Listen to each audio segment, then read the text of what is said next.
नमस्कार, अभिवादन आपका। मैं दुर्गेंद्र चौहान हूं। आज मौका था 71वें संविधान दिवस का। पीएम मोदी संसद के सेंट्रल हॉल में मौजूद थे। पार्टी के सभी बड़े चेहरे भी यहां उपस्थित थे, लेकिन एक बात गौर करने वाली ये थी कि पूरा विपक्ष नदारद रहा। सुनने वालों में सिर्फ भाजपा के ही लोग या उनके दोस्त मौजूद थे। प्रधानमंत्री ने नाम तो किसी का नहीं लिया, पर बातें सबकी कर डाली। इशारा कई लोगों की ओर था। मंथन में आज बात इशारा किसकी ओर?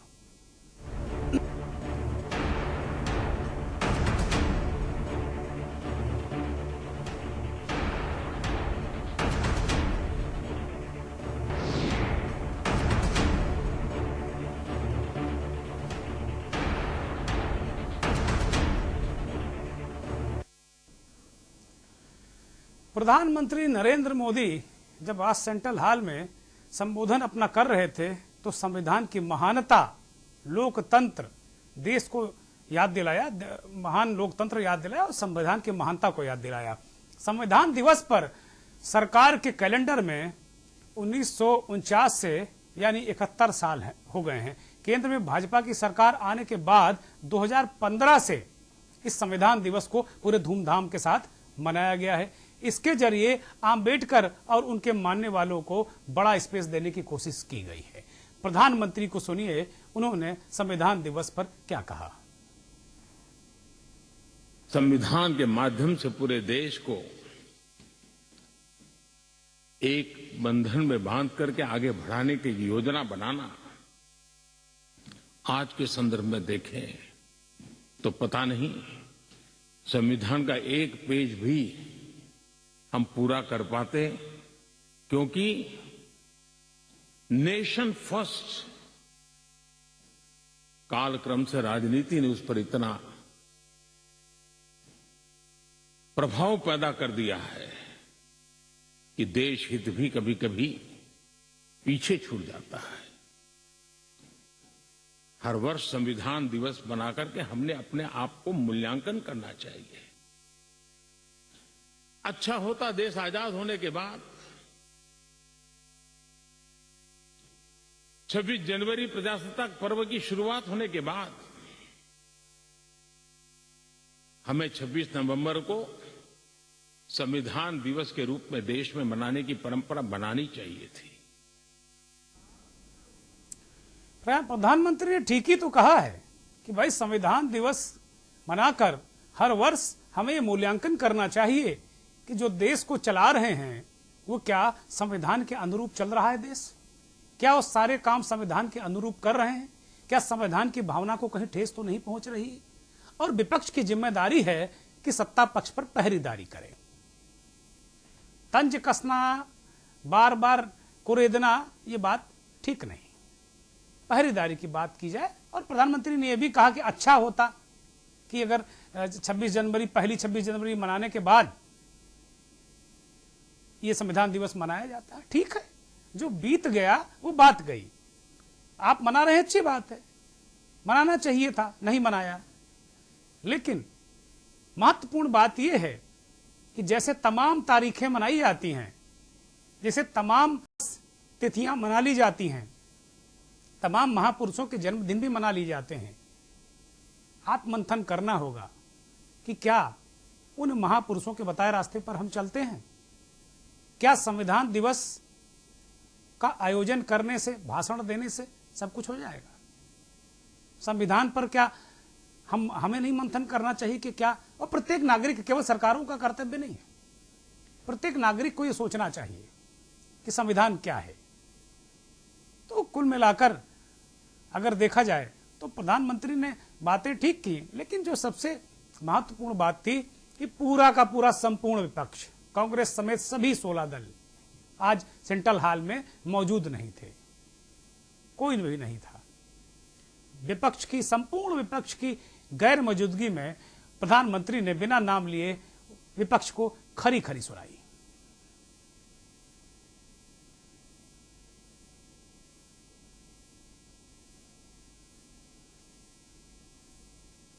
कि पारिवारिक पार्टियां, इसका मतलब मैं ये नहीं करता हूं कि एक परिवार में से एक से अधिक लोग राजनीति में न आए। जी नहीं, योग्यता के आधार पर जनता के आशीर्वाद से किसी परिवार से एक से अधिक लोग राजनीति में जाएं, इससे पार्टी परिवारवादी नहीं बन जाती है।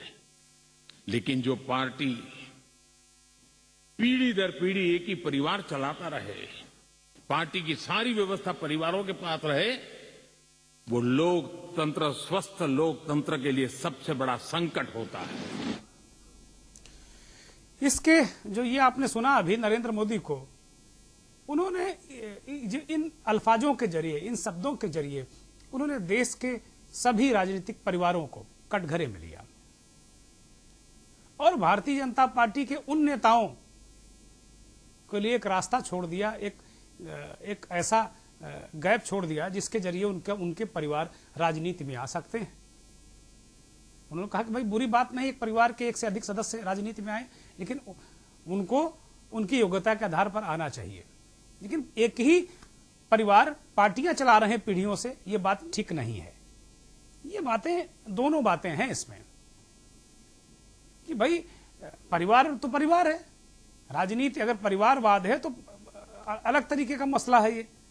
लेकिन पार्टी परिवार चला रहा है, अगर उस पार्टी में कोई व्यक्ति वो जिम्मेदारी लेने को तैयार नहीं है तो परिवार चलाएगा। परिवार चला रहे हैं, कहीं राजनीति में परिवार है और कहीं पार्टी परिवार चला रही। ये भारत का मसला है और यहां ऐसा होता रहा है। क्षेत्रीय दल आप सारे देखिए देश के, शायद ही कोई ऐसा क्षेत्रीय दल हो जिसका संचालन एक परिवार ना कर रहा हो या उसके मुखिया के परिवार उस क्षेत्रीय दल में हावी ना हो। तो क्या यह मान लेना चाहिए कि सारे क्षेत्रीय दल संविधान के लिए खतरा है? ये बड़े सवाल है। प्रधानमंत्री मोदी ने गांधी परिवार और कांग्रेस पर भी निशाना साधा। कर्तव्यों की तरफ महात्मा गांधी लगातार देश को तैयार करते रहे, लेकिन आजादी के बाद महात्मा गांधी ने जो कर्तव्य के बीज बोए थे वो आजादी के बाद वटवृक्ष बन जाने चाहिए थे। लेकिन दुर्भाग्य से शासन व्यवस्था ऐसी बनी कि उसने अधिकार के ही बातें करके लोगों को एक ऐसी अवस्था में रखा कि हम हैं तो आपके अधिकार पूरे होंगे। अच्छा होता देश आजाद होने के बाद कर्तव्य पर बल दिया गया होता तो अधिकारों की अपने आप रक्षा होती। प्रधानमंत्री का जो कुल मिलाकर जो सेंट्रल हॉल में भाषण था संविधान दिवस पर, वो आजादी और उसके ठीक बाद का था। आजादी उसके ठीक बाद ऐसा होता, आजादी और उसके ठीक बाद ऐसा किया जाता। इधर वो 2014 के बाद अब तक की कोई बात नहीं कर रहे हैं उसमें, ना कोई ऐसा वो स्टांस बता रहे हैं कि कम से कम इस कार्यकाल के दौरान संविधान की रक्षा के लिए उनकी सरकार ने क्या ठोस प्रयास किए, या पूर्व में जो उनकी सरकारें रही हैं अगर उनको भी थोड़ा याद दिलाते बेहतर होता। ठीक है, जिनको करना चाहिए था उन्होंने नहीं किया, इसीलिए आप हैं। अगर वो कर जाते तो आप नहीं, तो उन्होंने अपना काम नहीं किया ना। और संविधान ये बताता है कि संविधान के दायरे में रहकर देश के प्रत्येक व्यक्ति के अधिकारों को संरक्षित किया जाना चाहिए। भाषा, बोली, वाणी, पूजा पद्धति, पंथ, सारी चीजों का संरक्षण संविधान में बताया गया है।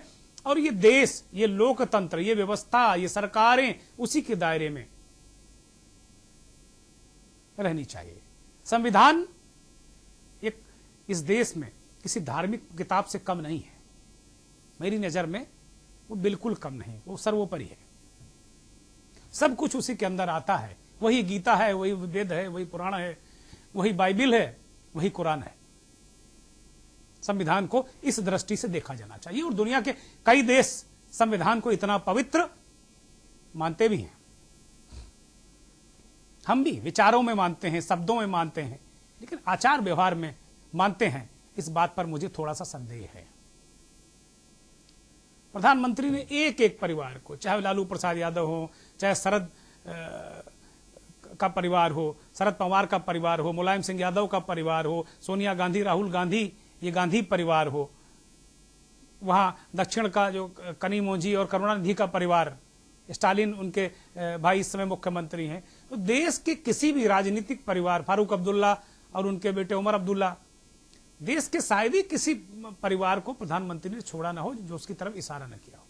सब पर निशाना किया और एक तरीके से उन्होंने बिल्कुल एक एक चीज को रखा। अब अखिलेश यादव, प्रधानमंत्री ने अखिलेश यादव पर निशाना साधा और ये बताया कि किस तरीके से ये जो पूरा, किस तरीके से जो परिवारवादी पार्टियां हैं या जो इस सोच के लोग हैं वो किस तरीके से संविधान की भावना को ठेस पहुंचाते हैं, या दूसरे शब्दों में कह लें तो संविधान के लिए ऐसे दल, ऐसे नेता खतरा हैं। राजनीतिक दल अपने आप में अपना लोकतांत्रिक कैरेक्टर खो देते हैं। जो दल स्वयं लोकतांत्रिक कैरेक्टर खो चुके हो वो लोकतंत्र की रक्षा कैसे कर सकते हैं। जो संविधान को समर्पित लोगों के लिए चिंता का विषय है, लोकतंत्र के प्रति आस्था रखने वालों के लिए चिंता का विषय है, और वो है पारिवारिक पार्टियां, राजनीतिक दल। Party for the family, party by the family,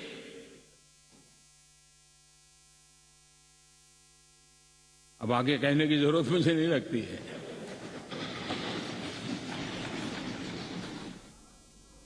लोकतंत्र की परिभाषा को परिवार से जोड़ दिया प्रधानमंत्री ने कि जो लोकतंत्र है, दो for the people, by the people, और फिर उन्होंने आगे कह के छोड़ दिया। तो उसी तरह परिवारों को लेकर उन्होंने कहा कि भाई ये इस तरीके का संविधान दिवस पर वही तंज दोनों तरफ से, सत्ता पक्ष की भी तरफ से, विपक्ष की भी तरफ से, मंथन किसी ने नहीं किया कि वास्तव में क्या हो रहा। अगर साफ मन से, शुद्ध अंतःकरण से, शुद्ध अंतःकरण से अगर मंथन किया जाए, दोनों पक्ष और विपक्ष दोनों करें, तभी मुझे लगता है कि बाबा साहब की आत्मा को सुख पहुंचेगा।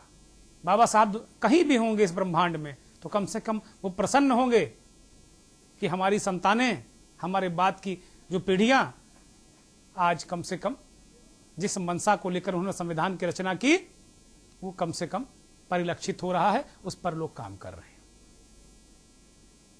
अब बात लालू प्रसाद यादव की। भाजपा ये कहती आ रही है कि उनकी सरकार में भ्रष्टाचार बड़ा मामला आज तक सामने नहीं आया है। साथ ही इसके जरिए उत्तर प्रदेश में सपा, देश में कांग्रेस और बाकी राज्यों में छोटी पार्टियां घेरे में आती हैं। लालू प्रसाद यादव पर नरेंद्र मोदी ने चोट की और बताया कि किस तरीके से, इशारा है, नाम नहीं लिया है, इस इशारे को भी जरा समझिए क्योंकि हमारे मंथन का मुखड़ा ही है इशारों इशारों में। सुनिए। भ्रष्टाचार, क्या हमारा संविधान भ्रष्टाचार को अनुमति, कानून है, नियम है, सब है, लेकिन चिंता तब होती है कि जब न्यायपालिका ने स्वयं ने किसी को अगर भ्रष्टाचार के लिए घोषित कर दिया हो, भ्रष्टाचार के लिए सजा हो चुकी हो, लेकिन राजनीतिक स्वार्थ के कारण उसका भी महिमा मंडन चलता रहे, जब राजनीतिक लाभ के लिए सारी मर्यादाओं को तोड़कर, लोक लाज को तोड़ करके उनके साथ बैठना उठना शुरू हो जाता है, तो देश के नौजवान के मन में लगता है कि अगर इस प्रकार से राजनीति के क्षेत्र में नेतृत्व करने वाले लोग भ्रष्टाचार में डूबे हुए लोगों की प्राण प्रतिष्ठा कर रहे हैं, मतलब उनको भी वो रास्ता मिल जाता है कि भ्रष्टाचार के रास्ते पर चलना बुरा नहीं है। 2-4 साल के बाद लोग स्वीकार कर लेते हैं कि हमें ऐसी समाज व्यवस्था खड़ी करनी है। प्रधानमंत्री ने लालू की तरफ इशारा किया और उनका इशारा साफ था कि क्या जो सजा याफ्ता लोग हैं, क्या उन पर भी उनका क्या सामाजिक बहिष्कार होना चाहिए, क्या सामाजिक बहिष्कार होना चाहिए। इस पूरे संविधान दिवस पर क्या प्रधानमंत्री को सुना आपने? बहुजन समाज पार्टी की प्रमुख बहन कुमारी मायावती ने क्या कहा, जरा वो भी सुनना बहुत महत्वपूर्ण है। संविधान दिवस है और इस मौके पर मेरा ये कहना है कि भारतीय संविधान को बने अब बरसों बीत चुके हैं, लेकिन भारतीय संविधान के मूल निर्माता परम पूज्य बाबा साहब डॉक्टर भीमराव अंबेडकर ने भारतीय संविधान में देश के कमजोर एवं उपेक्षित वर्गों के लोगों को विशेषकर शिक्षा एवं सरकारी नौकरियों आदि में आरक्षण व अन्य और जो भी जरूरी सुविधाओं का प्रावधान किया है, तो इस लंबी अवधि में भी तो उसका पूरा लाभ इन वर्गों के लोगों को नहीं मिल पा रहा है। बहन कुमारी मायावती ने कहा कि भाई जो संविधान में व्यवस्था की गई है कमजोर वर्ग, पीड़ित वर्ग, दलित वर्ग, उनके हितों की रक्षा के लिए, उनके आरक्षण की उस मंशा को पूरा नहीं अब तक कर पाई हैं सरकारें। महत्वपूर्ण मुद्दा उठाया है।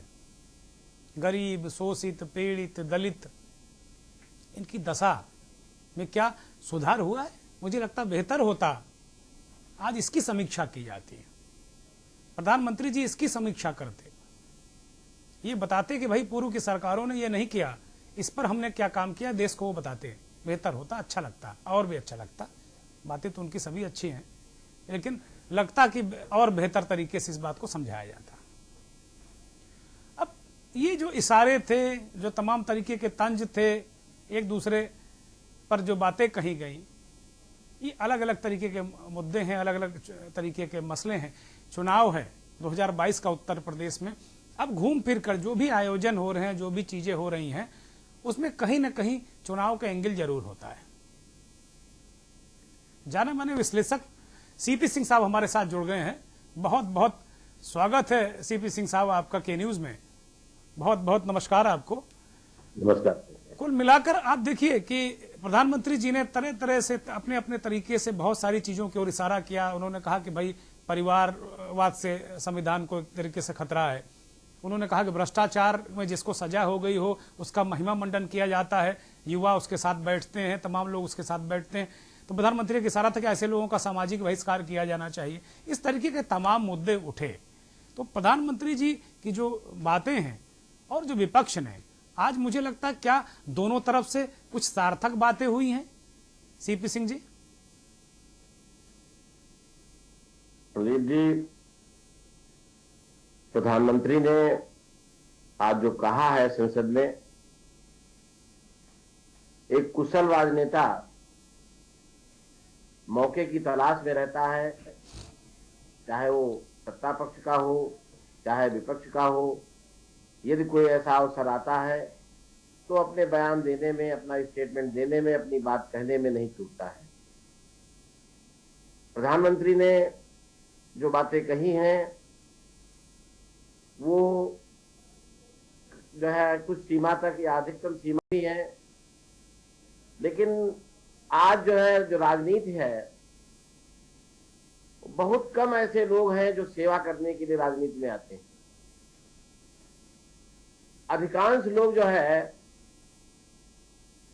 सेवा न करके, सेवा उस अवसर उस नहीं आते हैं सेवा न करने के लिए, उनका कुछ दूसरा ही लक्ष्य होता है। और आजकल आज के समय में ऐसे लोगों का ही बोलबाला है। कारण उसका यह है कि राजनीति जो है करना बड़ा महंगा हो गया है, चुनाव बड़ा महंगा हो गया है, अच्छे लोग चुनाव में नहीं आ सकते। तो अब जो है बात जो परिवारवाद की या और बातें जो उन्होंने कही, उसमें गलत कुछ ऐसा नहीं कहा है, लेकिन एक बात ये भी है कि जब कोई पार्टी बनाता है और वोट उसको जो है उसके नाम से मिलते हैं, तो स्वाभाविक जो है कि उसी का बोलबाला रहेगा। हम कोई भी समिति बनाते हैं, कोई भी कमेटी बनाते हैं, कोई भी एनजीओ बनाते हैं, उसमें हमें प्रयास करते हैं कि हमारे ही मेंबर रहे, जिससे कि हमारा बोलबाला बना रहे। तो ऐसे ही पार्टी में भी होता है, जो पार्टी बनाता है वो दूसरे के लिए नहीं बनाता है। जब हम वृक्ष लगाते हैं, कहने की बातें हैं कि वृक्ष जो है दूसरों के फल के लिए, खाने के लिए लगाए जाते हैं, लेकिन ज्यादातर जो है हम ये जो राजनीतिक लोग हैं, कोई भगवान नहीं है, ये ह्यूमन बीइंग्स हैं। इनको भी अपने परिवार के लोगों को सेट करना होता है, और आप देख रहे हैं कि जो है वही हो रहा है। और वोट भी जो उन्हीं के नाम से मिल रहा है। कांग्रेस पार्टी का कई बार विभाजन हुआ, लेकिन वोट जो है उधर ही लोगों का मिला जिधर जो है इंदिरा जी का परिवार था या इंदिरा जी खुद थी। तो इसलिए जो है कुछ मजबूरियां भी हैं, और लोग जो है मुंह भी नहीं खोल पाते हैं, क्योंकि यदि मुंह खोलेंगे, गलत अगेंस्ट बोलेंगे, तो पार्टी से बाहर हो जाएंगे। सीपी सिंह जी, प्रधानमंत्री ने परिवारवाद को डिस्टिंग्विश किया, मतलब उसमें थोड़ा दो तरीके से समझाया उन्होंने कहा कि अगर आपका बेटा या आपकी पत्नी या आपके जो और संबंधी अगर योग्य हैं, तो योग्यता के आधार पर उन्हें राजनीति में आना चाहिए और उनको राजनीति बढ़ाया जाना चाहिए। वो ये कोई अपराध नहीं है, कोई गलत बात नहीं है। लेकिन जो पार्टियां हैं उन्हें परिवार न चलाएं, उनका सिर्फ इतराज इस पर है। शिक्षा में आना चाहता है तो अब योग्य है तो कोई बुरी बात नहीं है, आना चाहिए। लेकिन अब यह है कि केवल हमारा बेटा ही होना चाहिए, ये थोड़ा गलत है। योग्यता उसमें है तो जरूर आना चाहिए, इसको हम नहीं बुरा मानते हैं कि राजनीतिक उसमें नहीं, ये प्रधानमंत्री भी उसको बुरा नहीं मानते। वो कह रहे हैं तो मुझे लगता है कि परिवारवाद की परिभाषा थोड़ी रिफाइंड नहीं हो गई है। जो शुरुआत में भारतीय जनता पार्टी की जो परिवारवाद की परिभाषा थोड़ा अलग किस्म की थी, अब इधर थोड़ा रिफाइंड नजर आ रही है कि भाई ठीक है, राजनाथ का बेटा राजनीति कर ले, ठीक है, और तमाम जो नेता हैं उनका बेटा राजनीति कर ले, लेकिन मुलायम सिंह का परिवार पार्टी ना चलाए, वो सीपी सिंह साहब को दे दे या दुर्गेंद्र सिंह चौहान को दे दे। ये किस तरह की बात है? इसको जरा समझना चाहेंगे आप, क्योंकि गूढ़ विषयों के जानकार हैं। एक शीर्ष में जो रहता है पार्टी अध्यक्ष, इस तरीके से उसमें, और एमएलए का लड़का यदि एमएलए होता ही है मान लिया, या सांसद का लड़का मंत्री होता है, तो उसमें बहुत ज्यादा फिर जो है वो अंतर नहीं पड़ता है। कारण यह है कि देखिए, ह्यूमन बीइंग तो है ही है आदमी, और हर आदमी जो है अपने बच्चे को हर आदमी सेट करना चाहता है। कोई भगवान है नहीं, ईश्वर है नहीं, और 99% लोग ऐसे ही मिलेंगे जो सत्ता सेवा न करने की भावना से हैं, खाली आप सब देख ही रहे हैं। तो फिर संविधान को ऐसे लोग कहाँ खतरा हो गए? फिर कैसे? फिर तो बात ही वहीं की वहीं रह गई। संविधान को फिर ऐसे लोग खतरा कहाँ है? भाई देश में जितनी क्षेत्रीय पार्टियां हैं उन्हें इसी तरह के लोग चलाते हैं, जो एक परिवार के लोग हैं वो पार्टी चलाते हैं। तो क्या ये सारे लोग संविधान के लिए खतरा है? क्या संविधान के अनुरूप ये सारे लोग काम नहीं कर रहे हैं? ये सवाल उठता है।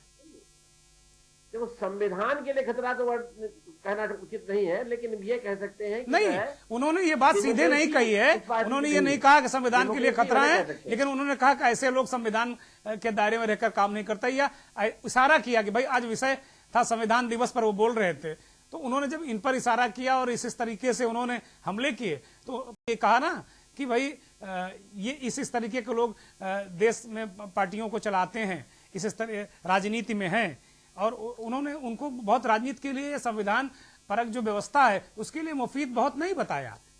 परोक्ष रूप से उन्होंने हमला किया, किसी का नाम उन्होंने नहीं लिया, लेकिन इस बात को कहा कि कम से कम इस बात को, इस तरह के लोग संविधान परक जो व्यवस्था है उसको सही तरीके से नहीं चला सकते, क्योंकि उनके निजी हित बहुत ज्यादा हो जाते हैं। जी,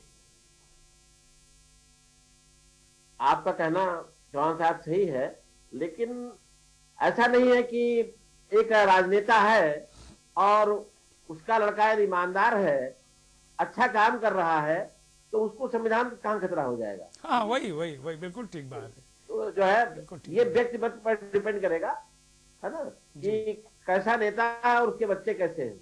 ठीक बात, ठीक है ना, या आने वाले लोग उसके कैसे हैं, परिवार के लोग कैसे हैं। ठीक बात है, ठीक। और इसी आधार पर जो है तय किया जाएगा कि संविधान को जो है खतरा है कि नहीं है। यदि ठीक बात। व्यक्ति जो है सही है, ईमानदार है, तो संविधान को खतरा हम नहीं मानते। परिवारवाद जरूर, डेमोक्रेसी जरूर कह सकते हैं, उसमें कम होगी उस पार्टी में। बिल्कुल ठीक है, बिल्कुल ठीक है। बहुत बहुत शुक्रिया सीपी सिंह साहब, हमें समय देने के लिए। बहुत महत्वपूर्ण विषयों पर आपने प्रकाश डाला, रोशनी डाली और लोगों को बताया कि क्या संविधान के लिए खतरा है और क्या नहीं है।